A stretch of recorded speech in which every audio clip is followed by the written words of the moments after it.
early Weezer or Weezer now? Like anything Or like past middle Pink- Weezer? What about like mid-late Weezer? Because now we have a much bigger cross-section. And Weezer sounds like a different band every other album. So Yes. Anyway, welcome to Rivers Cast. Rivers Cast. Where it's all about... Rivers Cuomo and what new project he's doing with his band now. Philip Rivers. No, Philip? we cursed that name. A pox in him and his houses. He's actually a decent guy. Oh, sorry. Take it back. No poxes.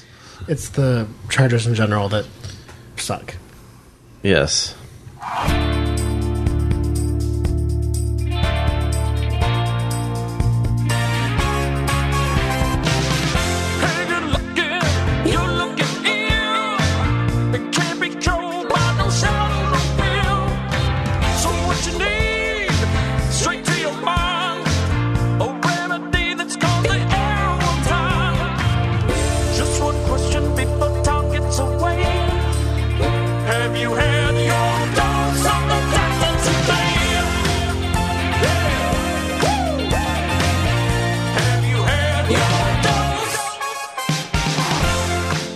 Hello, everybody, and welcome to the Arrow of Time. My name is Matt. I'm Joseph. I am Gabe. And today it is 1:34, is it? 134? 1:34. I knew I'd get there one of these days. Get out the door. It's 1:34. Cheers. Cheers, cheers, cheers, cheers. 137 was better. We never said we're doing this in order. Oh, Well. wibbly wobbly. Like usual. Something actually came up in my Facebook memory feed. And it was like 34, something in the 30s. Ooh, that's a while ago. And it was Fraser McAlpine, Please Don't Kill Us. And I was like, oh, that one. So that was over 100 episodes ago. Yeah. Was that pre-Gabe? Yes. Yes. Oh, wow. I was a listener at that point. Gabe was a listener. Frequent listener, first time caller. And now he's on more podcasts than Joseph. That's true. Because Joseph only does the on... I only do the actual episodes. The on-season now. Sad. Whereas Gabe actually still cares about the podcast. I'm the lovable character you like to see return every now and then, but I'm not always there. But it's more important. Like, it's so exciting. Like, oh, he's there! Yay! I'm like O'Neill. Oh, it's a Joseph episode. Yes. So, today we're going to be discussing... Extremis. Extremis. Finally, a Steven Moffat episode in this last season of Moffat. The first one that was standing. So, it's funny because the way that we talk about Moffat and treat Moffat, and it's not just us. I've been reading about the episode. But, Matt, you saw this before we did, and after you watched it, my first question to you was, so how Moffat-y was it? Yes. But you were tight-lipped, because we don't talk about the show on the podcast. Yeah. I do believe you said it was very Moffat-y. That's about all you said. I said it was Moffat-y, but it wasn't like super, super Moffat-y. Like, oh, no, I disagree. Oh, okay. Oh, wow. And most of the reviews I read also... basically the long and short of it is Moffat went full Moffat. I said after we watched it, this couldn't be more Moffat unless Moffat was on screen and said his name for 45 minutes over and over. I don't know. I didn't necessarily think that because, I mean, yes, there were definitely the Moffat tropes, but it seemed like, I mean, we all watched season 6, right? That was like Moffat screaming at us, "Hi, I'm Moffat. I'm Steven Moffat. I'm killing the doctor. I'm not killing the doctor. How am I not going to kill a doctor?" So in that specific case, I think that was something that somehow hurt you more than everyone else, because everyone else knew the doctor wasn't dead. But you really took it to heart, and you have hated Moffat ever since because of it. Well, I hate it for other reasons. Matt's not alone. I mean, so that Day of the Astronaut, whatever, was so overwhelming Yeah. that my first time watching that season, I couldn't think of anything else. Yeah, that was my problem. I couldn't enjoy. Yeah, so the very first time that we see, okay, the Doctor actually dies, and it's like, okay, but it's not really real. And then, there is that whole thing of it's the Doctor Who show, so of course the Doctor's going to live. But then we had that whole idea of, it is Moffat. He likes his ego. Maybe he wants to be the one that ends Doctor Who. That's the point where we're at with Moffat, where he's not.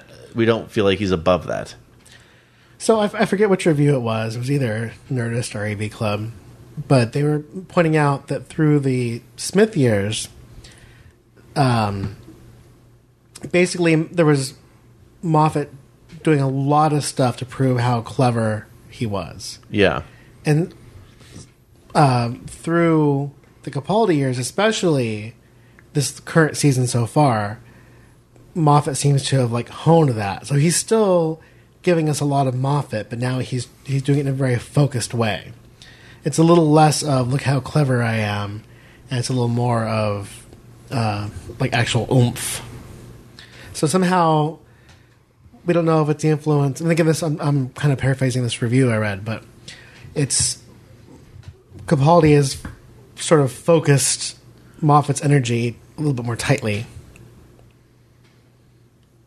Yes.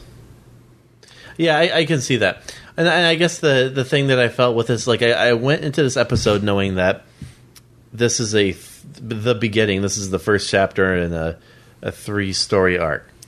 There are three episodes. 3-hour tour. I didn't think that it was necessarily, way too over the top. I felt like I was content in the information I got, and that there was at least some effort to put a story together, and so in relationships with characters in more depth. That's what I felt with this. Yeah, I personally quite loved it. Yeah, I think that it's going to stand up in my mind as one of the better Moffat episodes, up there with all the great Moffat episodes. He basically takes the kind of trope of, it never happened, whether it was a dream or a simulation or whatever, and he finds a way to one-up that concept and actually make it matter. But even more than that, there's so much good stuff there. There's the humor, there's the drama, there's the suspense. Really, this is I think we've said in this podcast before, when Moffat really applies himself, he can write a truly spectacular, tight, and clever, which is what he likes to do, episode. Yeah. So the problem is when he gets overconfident and lazy and thinks he's being clever, and we can all see it, and we kind of all groan. And that's how we've gotten into making fun of Moffat. Yeah. It definitely felt like this time he was much more steady and wasn't so much about proving himself to everybody, which is a bummer. Yeah, when that happens. And that's again what I felt season 6 was. I was so worried about what was going to happen to the Doctor that, again, even though I kind of knew obviously it's not going to be as bad as they say it is, I couldn't focus on anything else. So it was just get to the main story. Yeah. So another interesting thing is, I guess Moffat's still not without his hackery, because we read that message or that little snippet from Jamie Matheson about him writing his episode and making the Doctor blind and all that. I do remember reading it, and it went on to say that originally he didn't write for the Doctor to be blind. After this episode, it was just this is what happens during this one episode, and then he gets unblind in the TARDIS. But then Moffat said, "Hey, I like that idea. I want to keep on using it." And so then Moffat smacked his hand away from the computer. It's my turn now. So Jamie Matheson just said, "Oh, I'm very happy to contribute to the lore of the Doctor, or keep on with this." Even though his version makes more sense. Yes, because obviously the TARDIS could cure the Doctor's blindness without batting an eye. Well, furthermore, so as we've seen, the Doctor has ways to cure people. But ignoring that for a minute, so he's got the glasses now psychically linked to his brain. Which reminds me of a Batman episode. No, but Gabe has a fantastic point. Well, yeah, so these glasses are linked into his brain. They're clearly sending images to his brain. Right. Now, the landscape is very, sonar-like. But he's able to read email. He's able to get little messages of the age and general characteristics of the people approaching him. I don't see why these glasses couldn't just feed proper visual images to his brain. Because that make things too easy, Gabe. Well, no, but I'm just saying, if you're going to let him use the glasses, just go with it. It did look like an Apple II. It was very vectory, very green liney. But that is one of the first problems of this episode, which are mostly just nitpicks. I think that his glasses come with number munchers. If only. And word blaster, math blaster, math that blast. One too. One of the world's common San Diego. The problem is this is a dude who can travel through space and time on a whim. Yeah.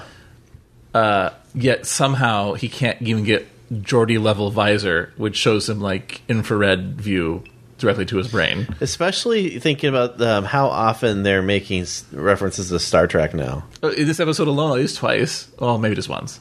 There's the holodeck.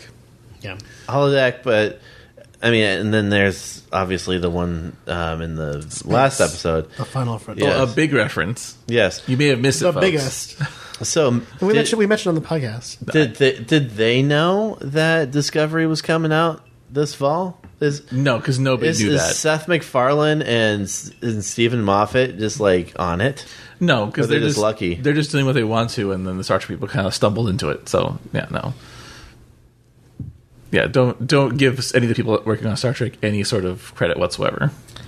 Joseph. Anyway, back to Extremis. Yes, back to Extremis.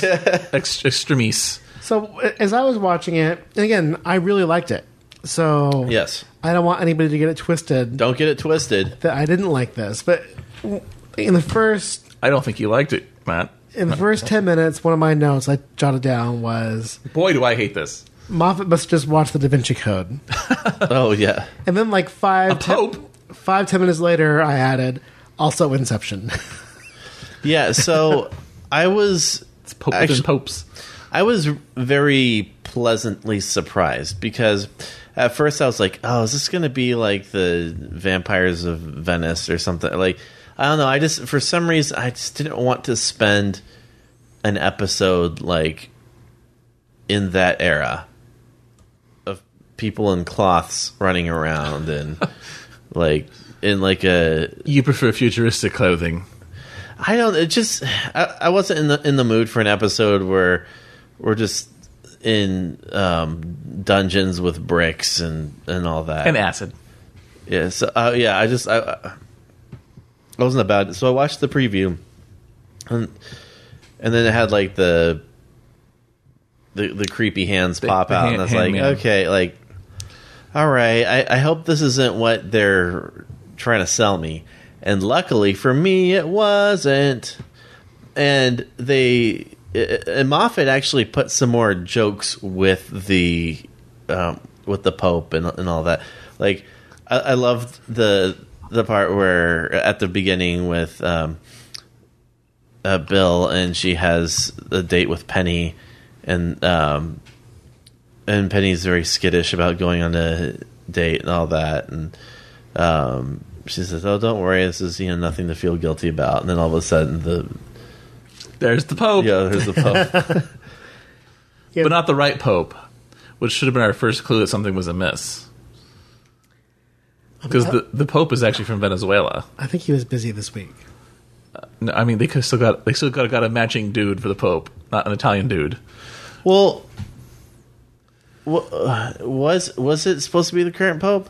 Presumably, it takes place now. Yeah. Okay, because I know they're talking about like another.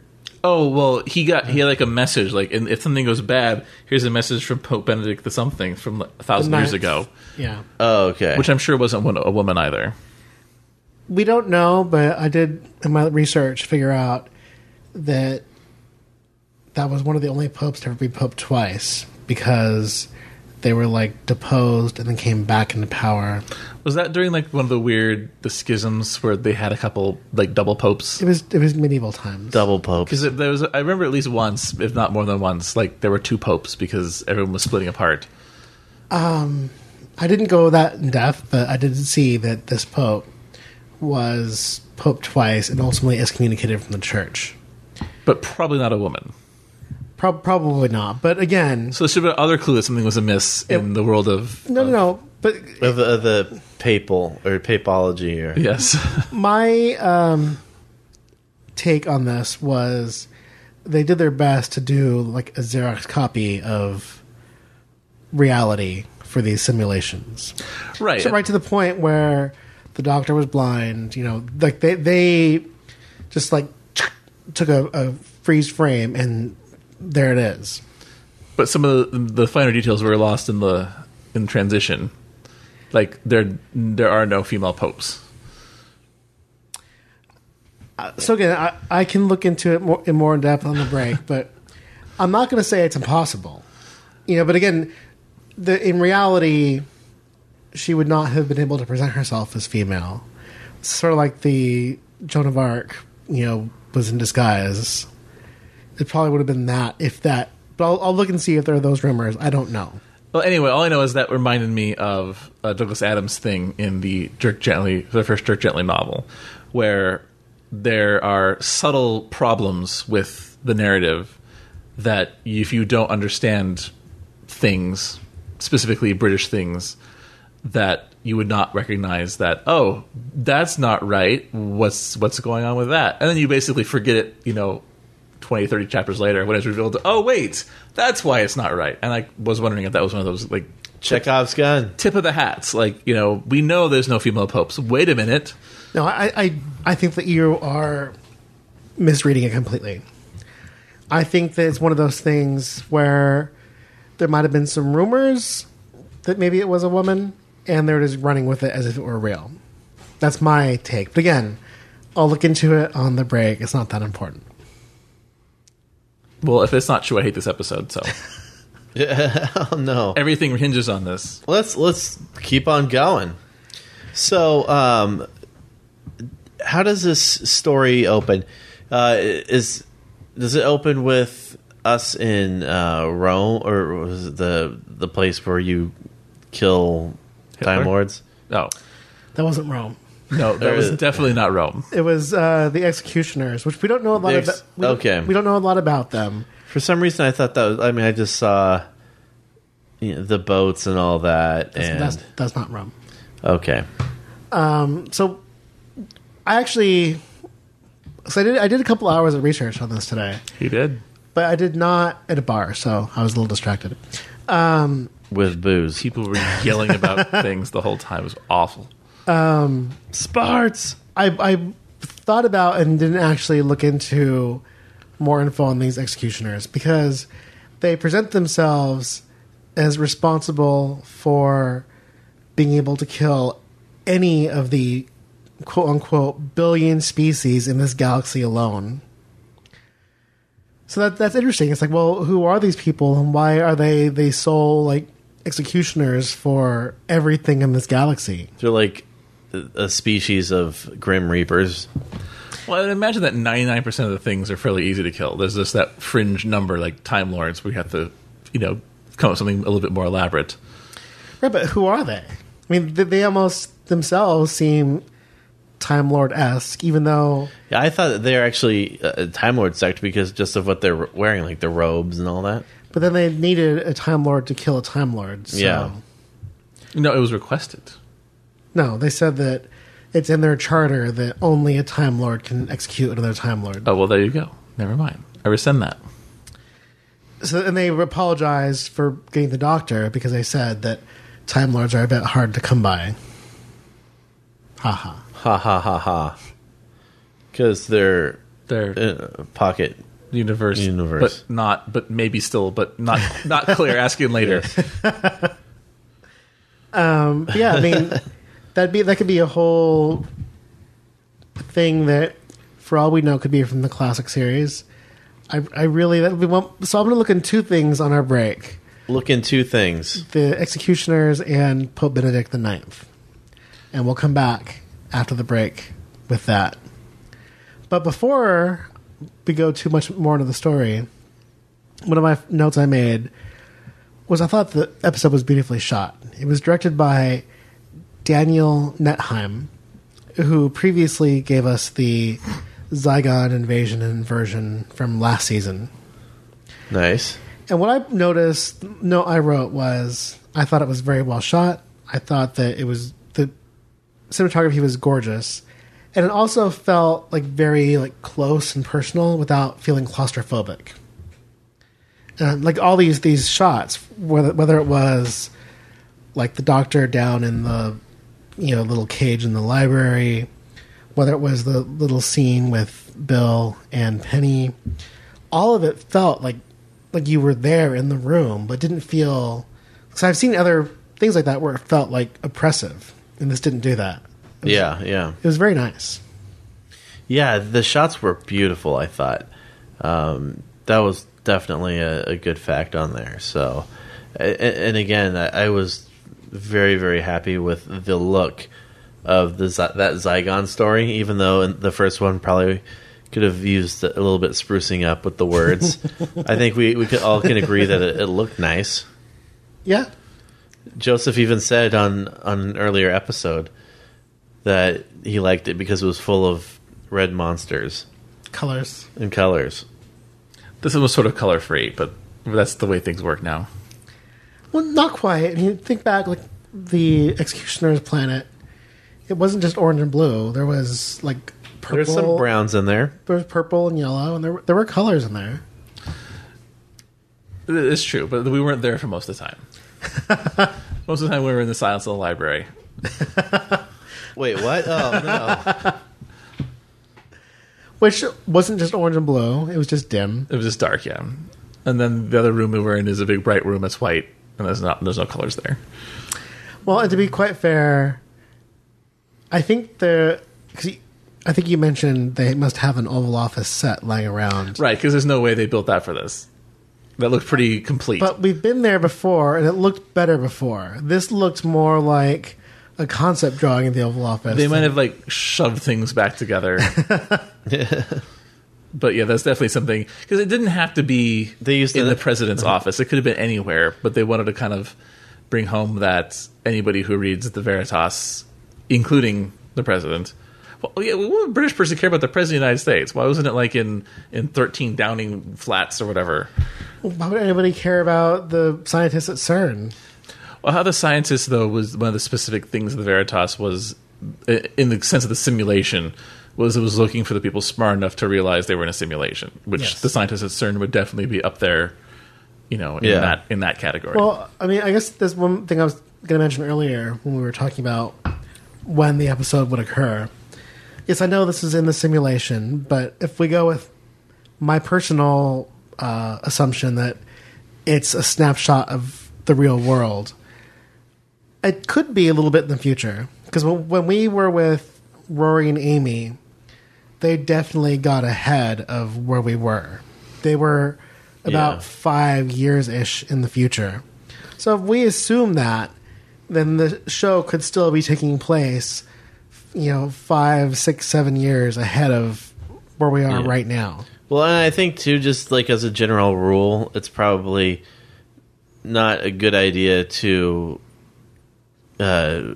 film the killing of actual political people, because in the Sound of Drums, the president at the time, which would have been Bush, we had President Winters.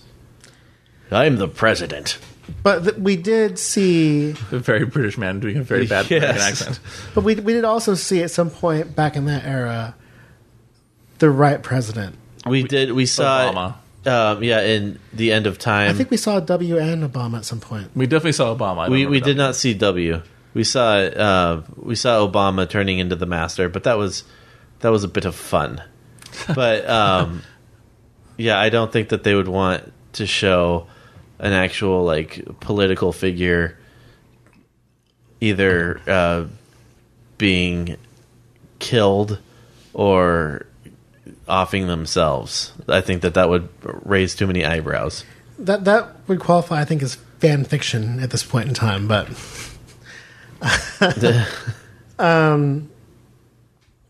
I going to say? Anyway, it's an indication that the simulation is not correct. I don't think it's the fact that it's in the future. I go with it's meant to be correct, but maybe in the future. All right, on that happy note, shall we take a break? Let's take a break.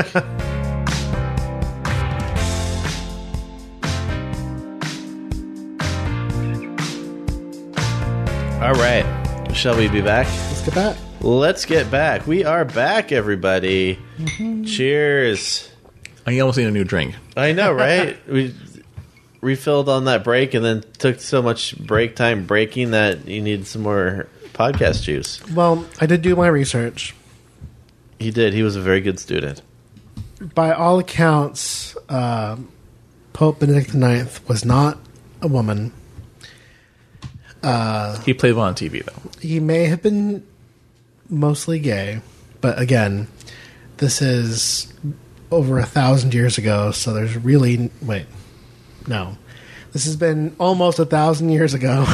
At that point, it doesn't really matter. So there's really no way to know for sure. We can't find his Twitter account, so... Also, speaking of couldn't find the Twitter account, this might be the first appearance of the Executioners. So Moffat may have introduced a thing that could be a big deal later. It seems very Moffat-y. Let's not split hairs. It's a Moffat creation. I mean, is this race of people who exist only to kill other people, but only when they're supposed to? They're not actually going around killing people for no reason. They're very bureaucratic. Yeah, and they also have smartwatches. Oh yes, they do. Very fancy smartwatches. Smartwatches that click like old-fashioned iPods. Yes. So I'm not really sure what kind of technology this is. It's all backwardsy. So we kind of start off with the doctor going on to the executor planet, and we find out that he has to execute. He has to be the one to throw the switch for a Time Lord causing so much mischief and having so many marks against them, and it is none other than Missy. And they did play a little bit when they first bring out Missy that you're not sure who's being executed. Mm-hmm. Right. And that's a very Moffat thing to because we knew it was going to be Missy. But Moffat lies. I mean, right to the point when the only step onto the platform was the direction Missy was coming from. And they were still trying to make you think maybe it's the doctor. It's no. There was some of that, though. I was like, I'm pretty sure, but... Because there was only one step up, and it was where Missy was standing. Yeah. So why... There's no drama there. Why are you doing it? But there... And maybe it's just I have such a weak mind, but there was that part of me that was like... I don't know. Is Moffat going to do the doctor? Are they going to, at the last minute, all turn to the doctor and go, all right, step on up? I'm like, oh, gee, this again. Here we go again. But you gave her the step. Boring. Yes. So here's the step. Push it over to the doctor so he can step up. Because it's a twist. No. Well, so one of the things that was almost like a cheat, a conceit, was the fact the episode was split up. The different timelines. Oh, yes. So we basically have three timelines. We have the doctor sitting in front of the vault We have the doctor in his rather ratty-looking clothes at the execution. And we have the doctor with Bill the video game doctor. Investigating Veritas. Yes. And they kept jumping through these different timelines, if you will, or different realities. And like if you put them in like a narrative order, the episode would have lost a lot. So it's a little bit of a trick that Moffat divided it up like this. Definitely, yeah, it is. I don't know, maybe is that a skill or an art that he has to kind of keep the tension or masterfully weigh the scales of scenes. It worked this time. He pulled it off. Sometimes Moffat does stuff like this, and at the end we groan and put our face palm. Here, it came together. Yes. Well, I'd like to... What would you like to say, Joseph? I don't want to defend Steven Moffat. Oh, dear me, no. But I don't think this was a filmed out of order trick you situation. The events that relate to each other all progress in the same order. So you have the past, which it really clearly states is the past, wherein Missy is being executed. And the doctor is dealing with this in his own way, with the help of Nardole. In fact, this is probably the first time we see Nardole. I can't say his name twice the same way in a row. Nardole. This is the first time we see him since his lack of heading. So, chronologically speaking, this at the execution. Yes, this will be the first time we see him back in one piece again. But the episode itself progresses in linear order. Nothing happens out of order within the narrative of the simulation. So there's no real trickery going on there. It's just the doctor, whom we now know at the end of the episode is watching the recording of everything that happened, remembering because of his commitment to Missy, who's in the box right behind him, as the video plays, he's like seeing things that remind him of like his, oh, that's right, I remember that. It was a long time ago, either like 100 years or more, but we're not quite sure. So I have no problems with that. I don't think it's a trick.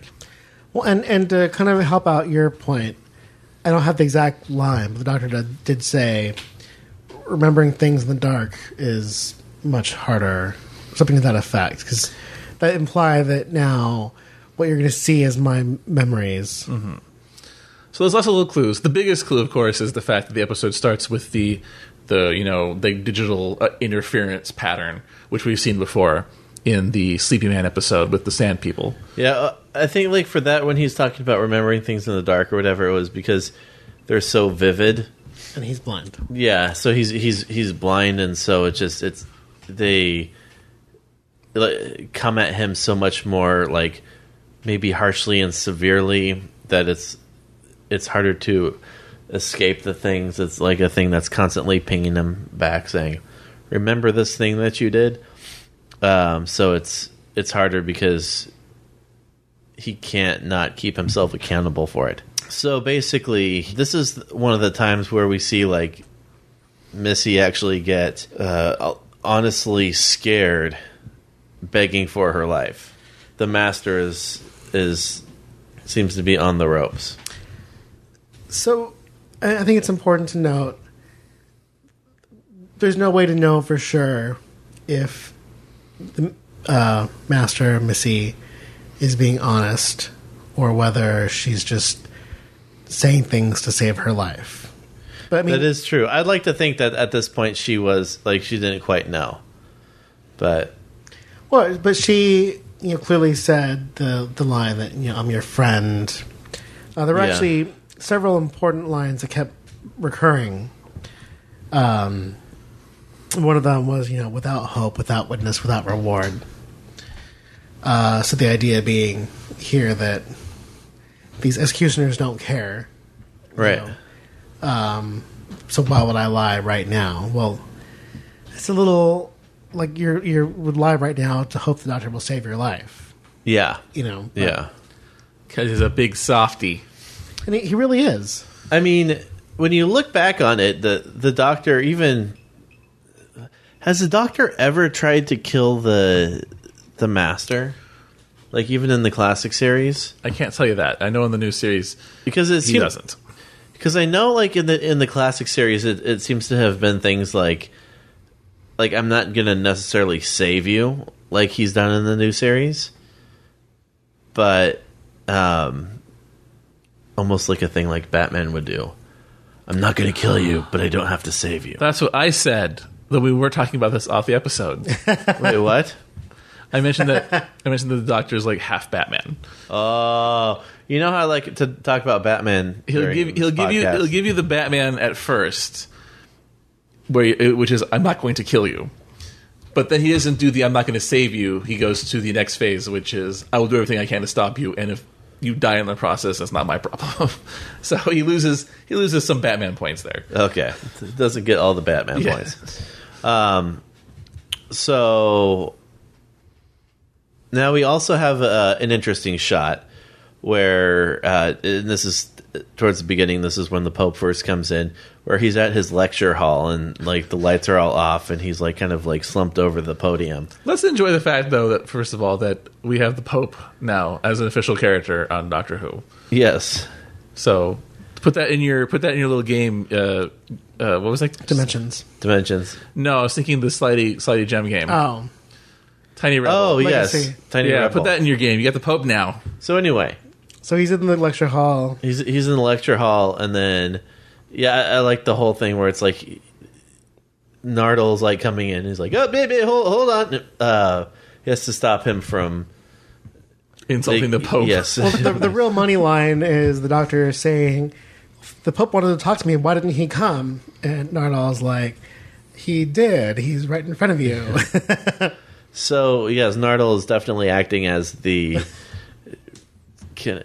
interpreter, keeping the Doctor up to date, even though he's blind. And a little bit later, we learn that, at least for this episode, Nardal is the pilot of the TARDIS. Yes. And seems to be doing a more accurate, precise job than the Doctor, which kind of goes back to when River, who probably trained Nardal, River was better at flying the TARDIS than the Doctor. Look at that. That's probably the best connection that we made this episode. I don't mean this episode of the podcast. I mean like the episode of the Doctor Who. Oh. Well, you made it in this episode. But yes. Yeah, it's good. A levels. Where are my stars? I think, Nardal was at least flying the TARDIS since the return of Dr. Mysterio. Right, but in this case, he gets right into Bill's bedroom. And again, this is the simulation, but Yeah. With my thesis of it's just a carbon copy, he gets right into to Bill's bedroom, gets right into the Vatican. Oh, yeah. So, like, he definitely precisely does it. It's not like I overshot it or I undershot it. But he missed Rivers take the parking brake off, so it gets rid of the... Maybe he likes that sound, too. You just can't beat the sound. I can see the Doctor just leaning on the parking brake while it's landing just to make sure it makes that sound. So, I did a very bad impersonation of the sound. I apologize. It's impossible. You need like a piano string and a key. There is no sound like it in any way. Yeah, don't worry. I think the comic books say "vorp." So, well, actually, I kind of loved that episode when the Doctor was complaining about it not making the sound. He did a pretty good job of impersonating the sound. That was a kind of funny moment, but that's a long time ago. That was like 3 seasons ago, before the dark times. Right. So anyway, we get into this giant library. And it's underground. It's underground, and it was called like the Heretical or something. Heretical Librarium, por favore. Yes, Italiano. I had it, but I lost it. I didn't. Oh dear! And they have the Veritas, which means the truth in Latin. Yes, the truth, Veritas. And whoever reads it ends up killing themselves, which kind of reminded me of Sherlock, A Study in Pink. Yeah. Spoilers. Oh my gosh. All they know is Yes. that the thing has been retranslated after 1,000 years, and people are dying once again. Yeah. Because they died before upon original translation. So one of the scenes that I loved was because first we're like, what's going on with this white light? And so I personally have a soft spot. This is where Steven Moffat gets me, and he'll get me every single time. It is when there's something seemingly supernatural. There's like to the point where it's like there's no way this is not supernatural. And then all of a sudden it completely is science fiction. Wait, can I complain? Yes, please do. I just thought about this. So the Veritas manuscript is like 1,000 years old. It dates back to the era of Benedict the Ninth. Yes? Yeah. Older, but yeah. Well, okay, so older still. But still, it's old. Very old. The simulation can't then be a snapshot of anything recent. It has to be a pretty old simulation. Well, so here's... Because the Veritas doesn't exist in the real world. It only exists in the simulation. So I thought about this, Joseph. Prepare to be schooled. Well, no, it's not schooling. And I think we'll get back to this a little bit later when we talk about the power of the computers required to pull off the simulation. But as you run a simulation, as you know, you can accelerate the time. So the entire human history can be played out in a flash. And that's actually, I think, similar to the way we think time could happen. It's not playing out in real time. It only has to seem that way for perception, but it's actually happening instantaneously. Just kind of like in Final Fantasy 15, where you can either drive in the car from town to town or pay 10... Or you can fast travel. Yes. Well, that's all well and good. I understand that. But if this is a snapshot that includes the Doctor being blinded, that means if it's been running since the inception of human history, that's an exceptionally good simulation to get that fact right. Because he shouldn't factor in. Well, no, but again, so we also get the impression that there were like, a dozen portals in that room? Each one was a distinct simulation. So presumably in some of those, the Dr. Nardal Bill would be different time. But they all have the Veritas, which would have been an ancient manuscript. They all have the Veritas, but I mean, I think they actually explicitly say they're different simulations that are being run. Yeah. But they're all running for a very long time. And that means that one of these simulations managed to stumble across the fact the Doctor is blind. Well, no, they don't have to be running for a long time. Like I said, they could... Not for a long time in computer cycles. I mean, their starting point is very far back. Right, but the one that we just saw was just started. It also seems like the way that they deconstructed like Nardal, Bill, and the Doctor eventually, they probably are running them constantly. So the Veritas is then a plant intended to out the smartest people. It's not like part of an ancient simulation that gets built up over centuries and, not real time, computer cycle centuries. No, so my take is it's not a plant, but people discover it at various points, and once they realize the truth, then they start trying to blow up the simulation. Was it supposed to be there, or did that... Because it's not a real thing. Recorded? Here's, again, my take is the ancient people in this simulation discovered it. They discovered the truth somehow. We don't know how. Mm-hmm. And they wrote it down. Because again, the Doctor said, let me update this for you. Because in the Veritas, it was... there's this devil trying to take over the Earth and running the simulation. You're not real. The Doctor's like, okay, no. In reality, it's this alien invasion that's running a simulation to figure out how to defeat you. Okay, so we're all agreement there. The problem then is you agree the simulation has been running for hundreds, if not thousands, of compressed cycles inside the simulation. Universe. Yes. Yeah. So how did it determine the Doctor was blind? Because that's not part of history. Maybe it had like automatic updates. Well, then it's getting snapshots from real time, which means the Veritas doesn't exist. Don't worry about it too much. This is what happens. This is the best Steven Moffat episodes, all the way back to Blink. If you start thinking about it, you realize it actually makes no sense. Well, yeah, like even in Blink, whenever I go back and watch it, as impressed as I was with it, I mean, there's just like that scene, that first scene when Sparrow is up in that attic with like all of those angels all around and just like turning around and you're like, oh no, she's dead here, dead, like, but all of the angels don't really bother. So that's It's been a very short episode. That's, I guess, we can still call Steven Moffat a hack, but it's a light jocular, like, oh, you old hack. You old hack. Well, so after we watched it together, Joseph and I jotted down something he said because it was pretty good. Yeah. It was, this is the best of Moffat goes full Moffat. But if you think about it too much, it has holes.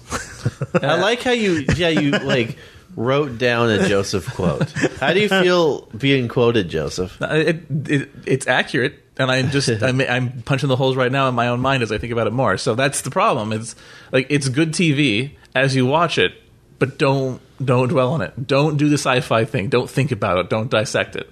This isn't even soft sci-fi. This is like fun times with ideas, and then you move on. That's what Steven Moffat does best. Fun times with right, ideas. So if we keep trying to pick apart the episode, I had the impression that when the Doctor saw the monks, that he recognized them.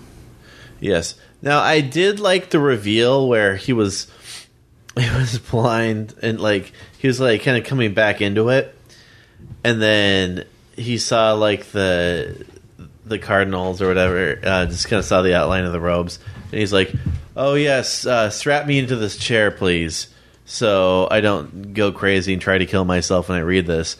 And then all of a sudden like it does that thing focusing back in, and it's just like, monsters, and he's like, oh no, I've just imprisoned myself. But in true Doctor fashion, when you think he's up against the wall, no, Sonic lights are off. Sonic, lights back on. Doctor's gone. Yeah, I like that. He does his best work in the dark, and then just like, I wonder how we got out of this one. Yeah, I wonder how. Yeah, I guess we'll never know. So I did enjoy that though. These monsters look kind of like woody, like there were trees. no. Oh, I mean they're zombie. Oh, they're zombie. They're definitely, or like mummy, like They reminded me a little bit of the Silence. Yeah, they're kind of like botched silences. botched silences. I mean, they had like kind of creepy teeth and all that, and the weird like suckery mouth. Like when they were, I'm trying to do it. When they were talking, their lips would move, and they were gonna like suck your. They're like Dementors. They're gonna suck your soul. They reminded. I apologize for all of that. I don't know. They reminded me of like kind of like a mummy or like something that's been dead for a while. I just go with I like my Dementor thing the most. Your now. Dementor, okay, they're Dementors. So we have the Doctor Who Dementors, and all of a sudden, Nardole and Bill are off in search of somebody who they know clearly have just shot themselves. Yes. And of course, they see him and they're like, okay. One of the Vatican translators. One of the Vatican translators. But that was also kind of a nice little scene there. Yeah. Because the Doctor told Nardole, like, well, first of all, they were like, so we heard a gunshot and you're sending us off to investigate. The Doctor's like, oh, yeah, right. Nardole, stand in front of Bill. Yes. But then when it comes time for Nardole to try and do that, Bill gets indignant and is like, no, I'm not doing that. Yeah, don't ever do that again.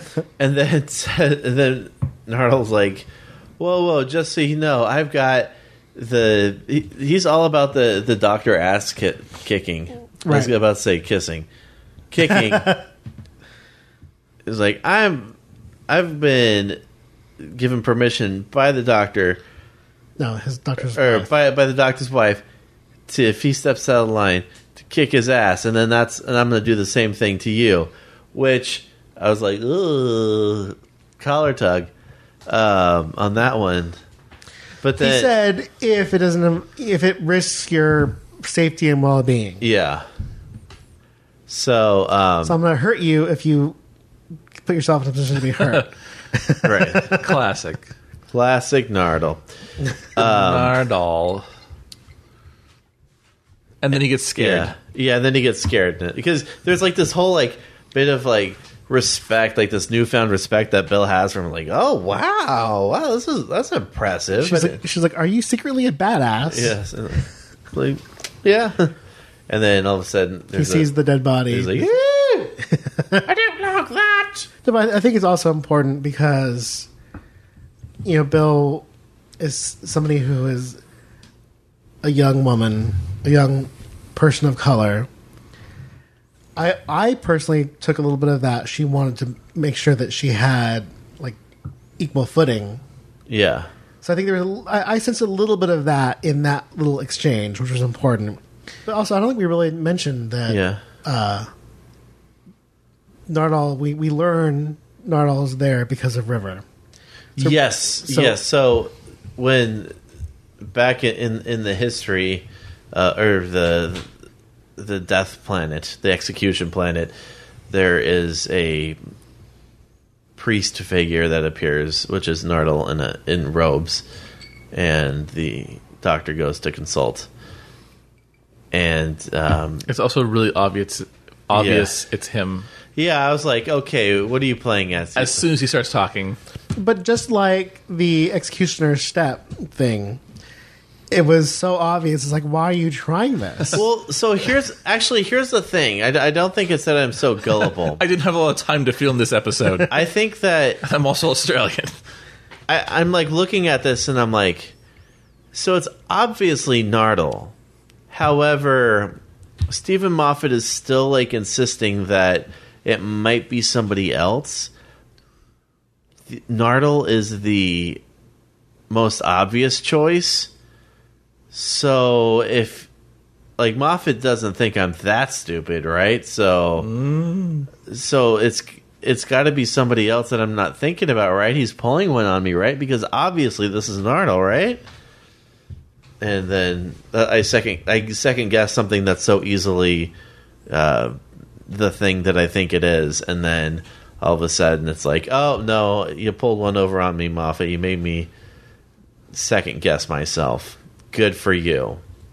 It's John Sim. I'm waiting for John Sim to pop in there. But just finishing on with Nardal a little bit, he really became Nardal this episode. Oh yeah, yeah. I mean, he is the Doctor's conscience. He is a full companion. He went from being a joke and a prop to being a proper, full-fledged force in the TARDIS. Nice. Full-fledged force. I agree with that. I totally agree with that. I support you in all of the ways.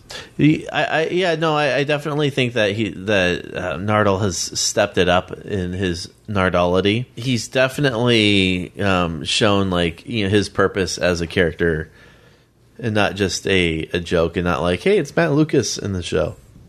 But more than that, you really get the sense from some of those first episodes that he was not written in them in the first place, and then along comes Moffat's idea for the season. He gets like tacked on to the end of a couple of them. Yeah. Hey, guess what? And that's the bookend right there. Is for the most part, nah. And then last episode is like, oh, now he's actually doing things, and now he's definitely been written in intentionally.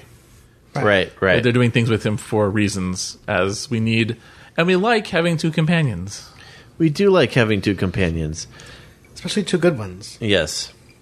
So then, we notice that Nardal has the book, has the journal, River's journal, Diary, River's Diary, which the Doctor gave her. Right. Yes. But we first saw in the Silence in the Library. Yes. Well, we last saw in the Silence in the Library until now. Oh, boy. Oh. Time travel, folks. It doesn't... Never gets any easier. Yes, never gets any easier. Anyway, Bill and Nardole hop. They find themselves, they see a portal and they go, should we risk it? All right, let's do it. And I play Portal. It's fun. yes. Oh, exactly, right? The cake. It's a lie. It's a lie. Yeah, Oh, no. just like this Portal. Yes. Except not really. We don't know that yet. Again, spoilers.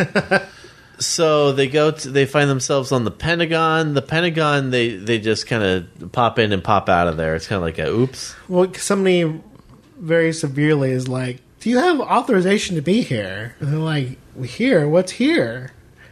The third floor of the Pentagon? They're like, we're just going to step back over here. Yeah. Or more accurately, it's like, BBC news desk room. Right. Right. And then yes. broom closet. That's one of the great Yes. things about this episode is outside of the execution planet and I guess the underground library, which is actually probably just any average library in Britain with the lights turn off. Every scene is like an office break room with a sign put up that says where they are. Or a Oh, yeah. basement. Or a basement. But seriously, like the CERN, like the first time you see Yes. CERN, it is just as like a CERN poster on a wall in a basement. Yeah. That's all it is. So, So they save some money there. If They if there weren't so definitely- many characters in this would be a bottle episode. previously, there's a comment that the Doctor made about why would these particle physicists be asking for prayer? Is this a joke? Because they found the God particle. They said Too soon? they said, yes. I know. I'm trying to make a joke. He's Yes. like saying something like it's supposed to be a joke. "Hey, contestant number one, here's the setup. Welcome to Jokes on You." I made my own game show. Nice. Hey, look at that. No, Do right, it, do copyright it. that. Yeah, copyright it. Don't listen to this podcast. Don't listen to my ideas. The Doctor says, so these particle physicists and these clergymen are both really scared of something. So what would make these scientists and clergymen afraid of the same thing? I don't know, but I thought of a band called the Scientists and Clergymen, so that's why I was chuckling. Oh, nice. New band. Hey, look at that. We got a new game show. We got a new band names. We're doing it. We're doing it. So, The answer is we don't know yet. yeah, we don't know yet, but we end up, what the Doctor is talking about, we end up meeting in this next portal with this scientist with wine and yay! It's like all like jocular and happy and everything is just la la la la la. And then they do a little test on Nardole and Bill, and then they say the exact same numbers over and over and over and over and over and over and over again.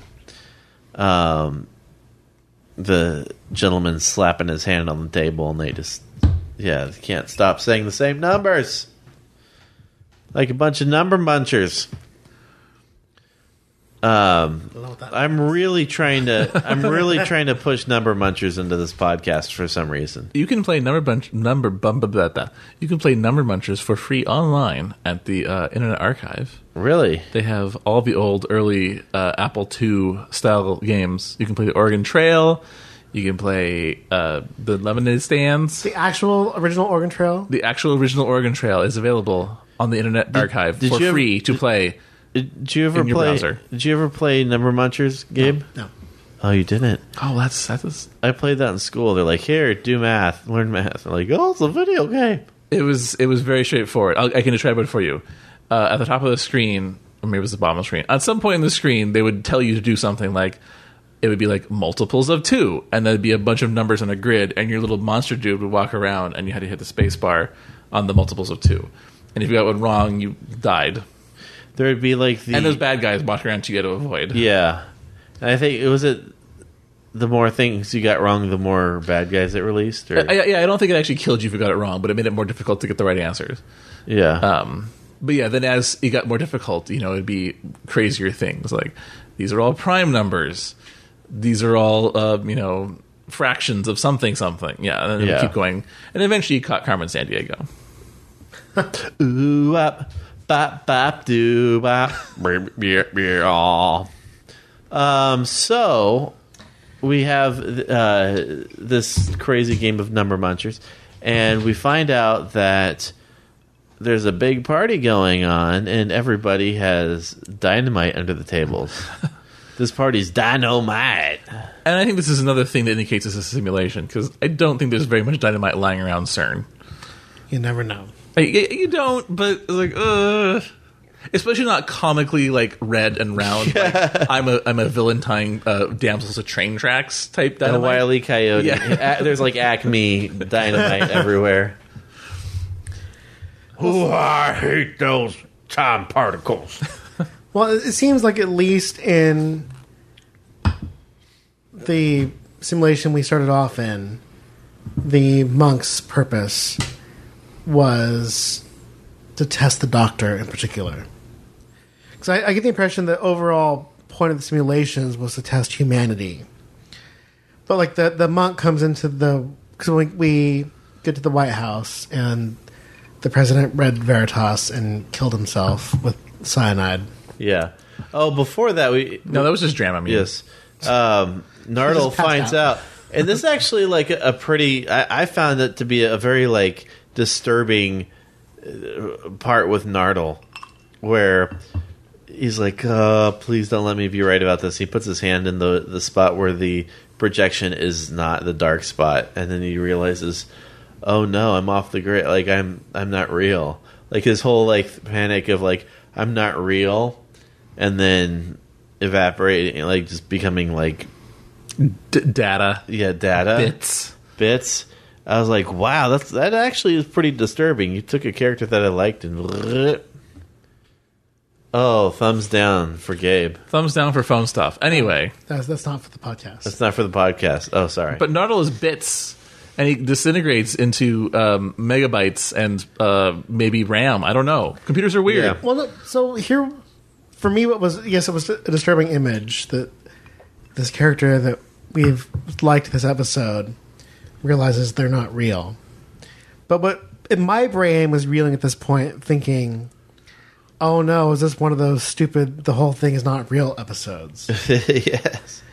Which it ended up being true, but not in a bad way. Not in a bad way, yeah. Right. They actually like used it to progress. It was actually kind of reminiscent of what was that one that you liked and Joseph hated? I think it's called All of Them. The Hellbent? Or Heaven Sent or Hellbent? Heaven Sent. Heaven Sent was similar in a way because it was copies of the Doctor over and over and over and over again. Right. But it's not quite. They were always the flesh and blood Doctor. It was just every time he would die, they would... Here's a new one, like Groundhog Day. Right. When they go to the Oval Office, the Doctor talks a lot about Super Mario Brothers, and like Mario, when Mario realizes he doesn't want to keep on dying. There's like a lot of talk about Mario Brothers and Grand Theft Auto. They mention a couple of video games by name that are popular with kids, especially kids of the 90s, because that's who their target market is, because no kid nowadays knows who Grand Theft Auto or Super Mario is. They're all playing like Halo and Mortal Warcraft. No, I don't know what they're playing anymore, these kids. But still, yes, he mentioned something along the lines of like, oh, the video games is like they got so smart and they realized they delete themselves, and that's what these people are doing. And this is not a good Doctor accent. I'm sorry, but I did take issue with a part of his explanation. Yeah. And really, the only genuinely bad part of this episode is the whole like couple minutes in the Oval Office where he's trying to explain to Bill the Veritas. Because whenever there's one of these big reveals that's supposed to be earth-shattering, you know it could never be that earth-shattering. Because it has to be something that someone came up with. Like Steven Moffat. We still have to get back to normal at some point. Right. Right. So it can't be that earth-shattering. So we'll deal with the video game thing first. I can deal with the Super Mario deleting himself analogy. Cool. Fine. That's okay. But the problem is the Doctor gives that analogy before he realizes, or maybe he already realized, but he hasn't told us, that this has happened over and over again, so many times. And they've basically all the people in simulation been throwing themselves at death to feed the aliens, data on how to defeat them. So I'll give him that part. The part I didn't like, though, was when he mentioned the other games. Where like, oh, those characters in the games you're playing, they have feelings and they know what it's like to die. It's like, no, they don't. No, that's not how any video game works.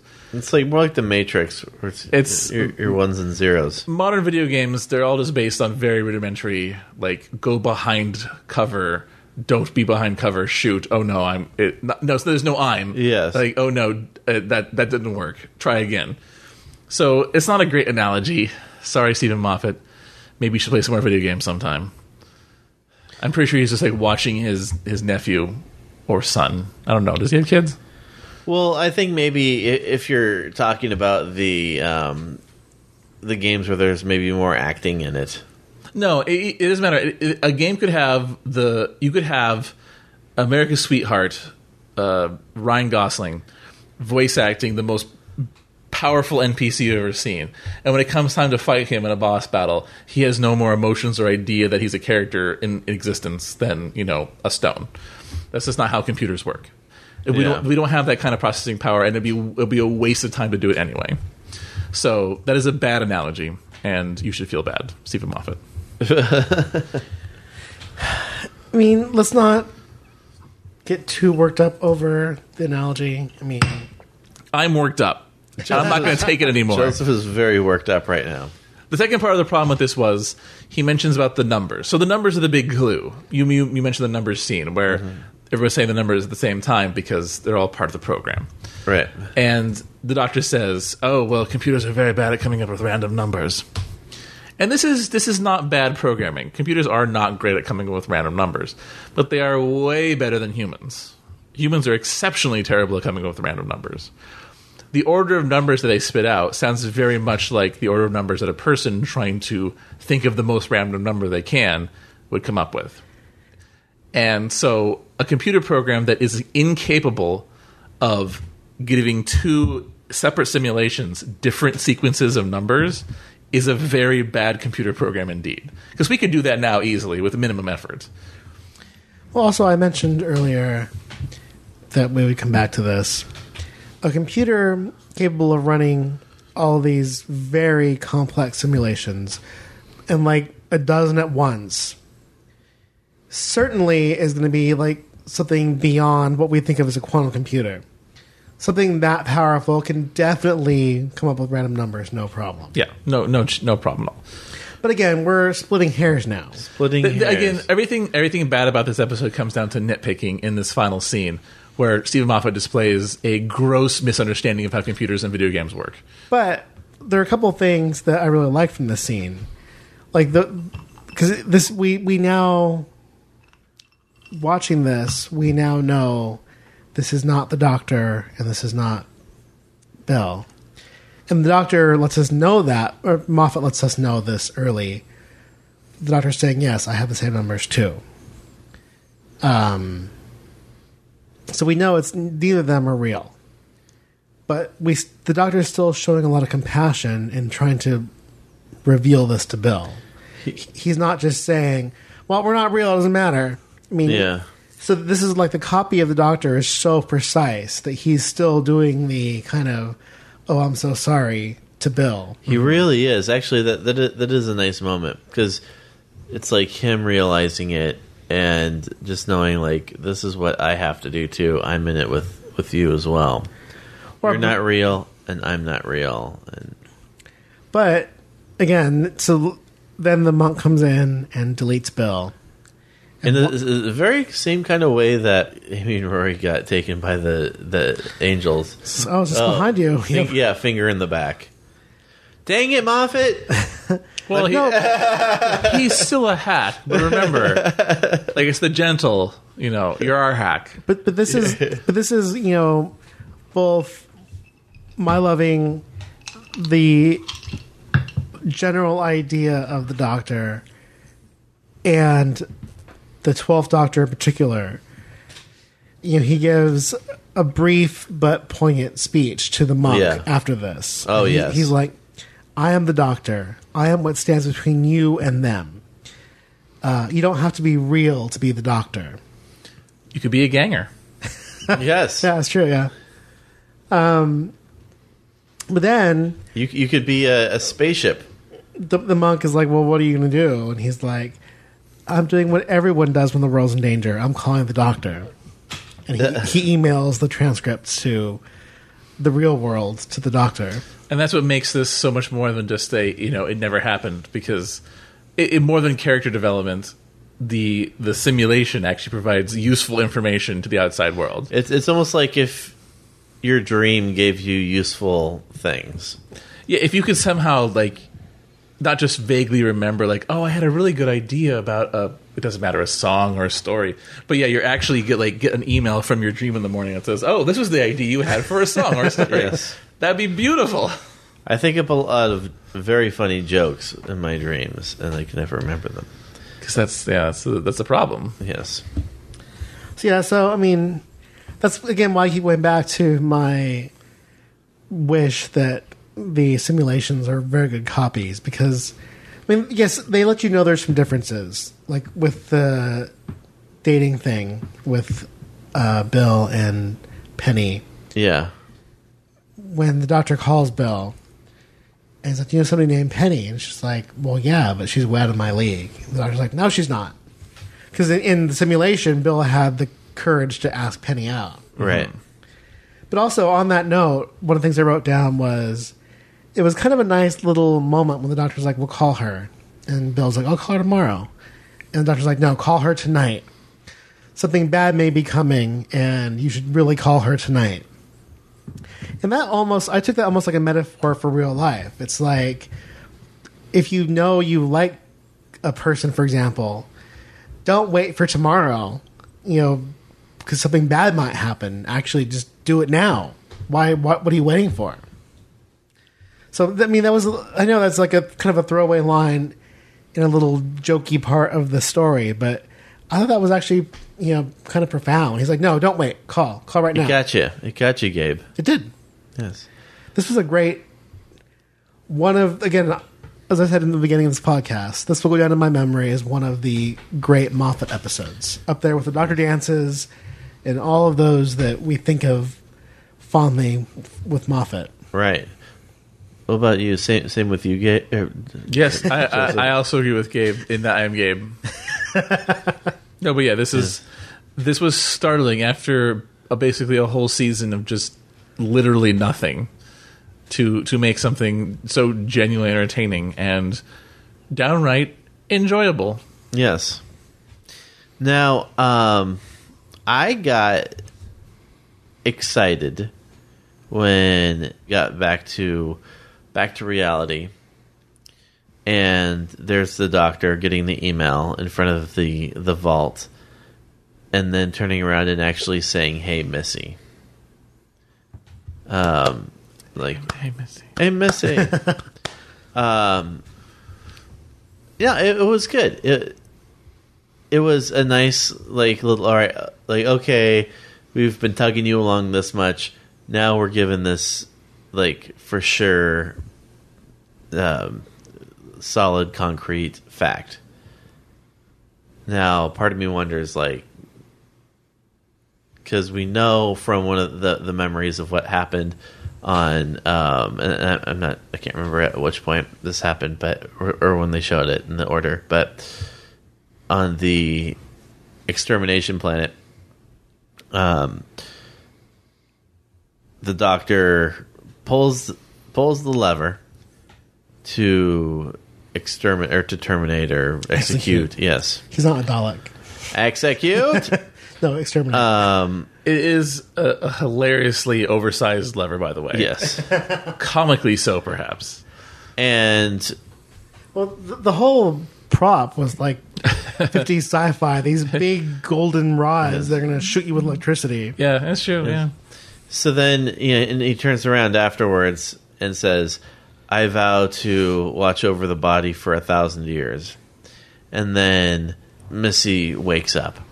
Oh no, they go to put her into the cube, and she is like, hands off. Yes. And she says that she's a little sleepy. And then the doctor says that he might have messed with the wiring, and he's not going to watch over her dead body. He agreed to watch over her body. Yeah. But also that means that he messed with the wiring before anybody even showed up, because Exactly. he this is his plan from the get-go. Yes. Then that's when he sends the message to the executors and saying, this is how many deaths I'm responsible for. And he does his... That's another classic Moffat thing of, look how powerful I am as the doctor, and look me up, and and there's the comically, like, everybody one by one keeps running away, and then there's the last guy, and his watch just keeps on going faster and faster and faster and faster. But Joseph, you also had a note from that scene when the doctor told him, you stand alone. No, the executor told the doctor that he stands alone. As I meant. And then, like, Nardle's, like, literally directly behind him in the scene. It's like, he's got Nardle here. It's like, you got at least two people against one. You still don't have a good shot at this. But the doctor, yeah, he could do it too. Don't worry. But also another great line, the executioner's like, are you unarmed? And the doctor's like, always. Yes. It's like, he's just confident. He and the doctor and his screwdriver, they can take on anything. Right. And... again, what does the executor do? Ends up fleeing. Yes. Fleeing! Oh, I hate when executor flees because they're so hard to catch. Yes. I mean, that's a Pokemon joke. Executor. Yes. A wild executor appears. And we find out that one of the ways that Missy finds out that the doctor is blind is the doctor tells her. Yeah, so it's pretty straightforward. Yes, yeah. Well, so yes, ultimately the episode ends with the doctor now aware of an impending invasion of Earth, and he's blind, so he needs Missy's help to fend off the monks. But they're not really called monks. I saw that we'll find out their real name next week. Are they called the Unnamed? Or are they just called the Monks? They will not be called the monks. That's their name for this episode. Oh, okay. We've already had monks before. We can't do monks again. We had headless monks. Well, all right. But I was happy because we ended up getting answers to questions that we had, or at least questions that I had. Mainly, what's in the box? Yeah, what's in the box, and what was this oath? Who was it to? And we found that out. Found both out at once. Moffat, you're slipping. I know, right? So he's getting better right here at the very end. It was nice the fact that questions were answered, and then there was some more questions at the very end to lead us into this next chapter of this story, this 3-episode story arc that begins with Moffat. Has a little bit of harness, and ends with Toby Woodhouse. Toby Woodhouse. Oh, Woodhouse. Yes. So all around, I give it 2 thumbs up. Fine family fun. Same. I don't know about family fun, but I'll give it. What's the British term? A-marks. A-marks. A-levels. A-levels. I'll give it. Yeah. Gabe, he likes it. Joseph likes it. It's so rare. Don't get used to it. And just this past week, you saw a play that you liked. It's like you can't prove that. This is your week for liking things. Well, it'll be the week. Yeah, exactly. So it's all downhill from here, folks. I mean, come on, Harness. Oh my goodness.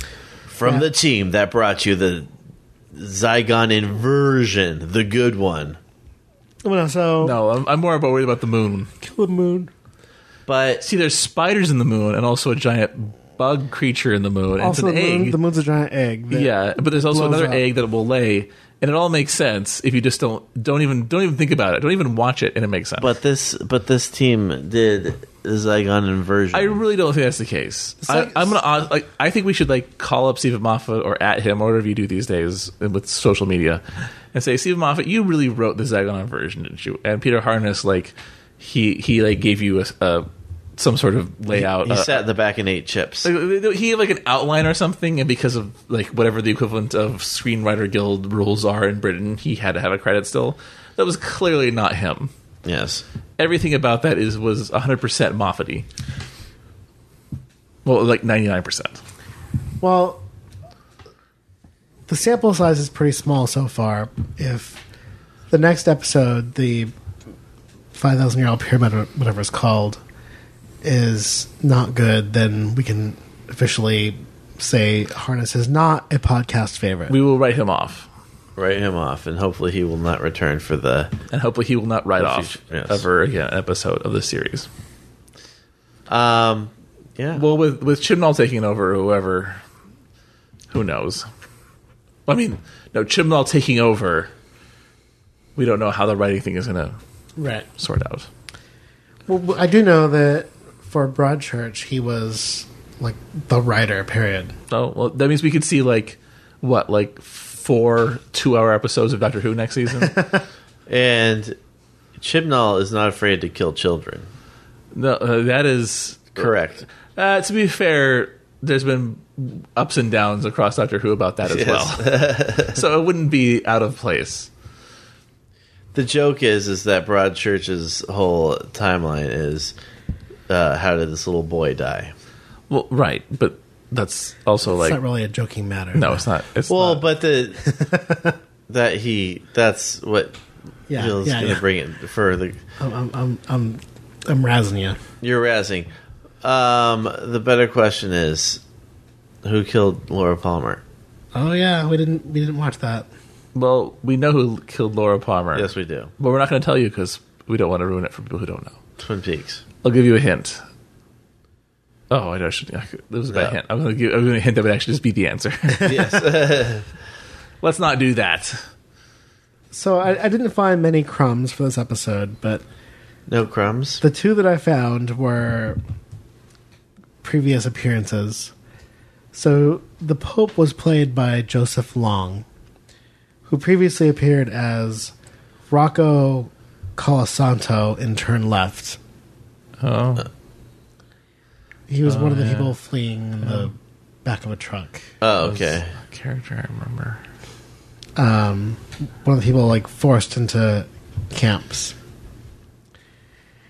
And Jamie Hill, who played the monk, because apparently there's only one talking monk, was the same person that played the Foretold in Mummy on the Orient Express. Oh. So they've already got experience playing a vaguely dead thing. Those are my crumbs. I like the crumbs. So, do you have a Hootube, Matt? I do have a Hootube. Oh my gosh.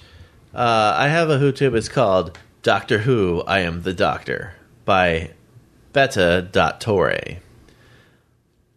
And it's a very nice piece. It has nice like building dynamic music underneath, but it's the words really carry it, which I'm excited about. It has a lot of different doctors from the current series, and it's just like kind of talking about like the doctor's timeline, his losses, like all these big, passionate, powerful speeches, which is just in time for a Steven Moffat episode. And it builds, so it starts off, kind of in that like melancholy or more like emo state, and then builds up to a big triumphant I am the doctor. So I really, really enjoyed that. Go check it out. And you check us out at aotpodcast.com, where you can do things like check out our full-on episodes with pictures and all that. In glorious HD. Glorious HD. And then you can check out our iTunes page. Give us a comment and rating, because we like that stuff. And then there's also our Twitter at AOT Podcast.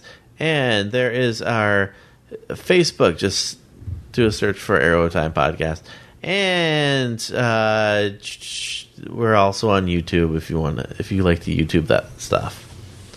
So all of those things. And our one-stop shop is aotpodcast.com. So if you're ever unsure about anything, aotpodcast.com. Yeah. With that said, I have been Matt. I've been Joseph. I have been Gabe. And this has been The Arrow of Time.